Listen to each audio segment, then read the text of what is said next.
hanga Oromoo dabartu amantii takkaafuu hin dabartu. Islaamummaafis kiristaanummaafis mirgi amantii hin jiru. Dhagaya. Ummanni dachii isaa hin bilisoomsin. Ummanni mootummaa isaa hin filatin. Yoo dachii isaa hin bilisoomsin masgiida bakka itti ijaarratu hin qabu, bataskaana bakka itti ijaarratu hin qabu. Yoo mootummaa fi dhaabatin masgiidaa fi charchii isaa keessatti bilisummaa hin qabu dhiiroo. Oromoodhaa gaafa dabarte sablammii biraatiifis amantiifis ni dabaratti. Ameerikaatti musliimoota Guraagee ta'an, Amaaraa ta'an, gosa adda addaa walitti qabeetiin akka isinii dabartu yoo barbaaddan gaafa mallasaan sharriin deemu san qabsoo Oromoo bira dhaabadhaan jeen. Oromoodhaa dabarraan iddi barana akka bareedde gartaniimi. Oo dhagaya ani isin kijibu. Akka Oromootti yoo cimtan dachiin teessanis gurguramuu raafti. Hantuunninis isin hatu ni dhaaba. Masgiinni keessanis miidhamuu ni dhiisa. Charchiin teessanis tuffatamuu ni dhiifti jechuudha. Ammoo inni deemu jiru maali jaran? Fuudhaniiti yeroo dheeraa osoo bataskaanni gubate jechaa turan.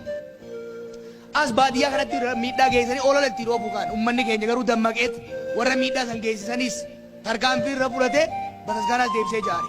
Oromiyaa keessaa ta'uu dinnaan naannoo Amaaratti masgiida gubanii akka Oromiyaa keessatti charchiirra rakkoon gahu yaadan. Kana waan beekanii waggaroota ciccimaa qabdan nu qofaa miti beeka.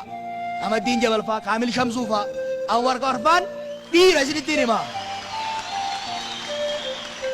Warra sharrii fi siiriin biyya tanaa galtee fi jarri sun.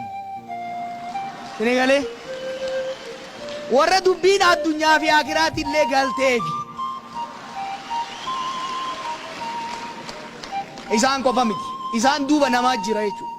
Hayyoota akka Shee Adam, hayyoota akka Qees Balaay, akka Shee Amiin Ibroodhaa, hayyoota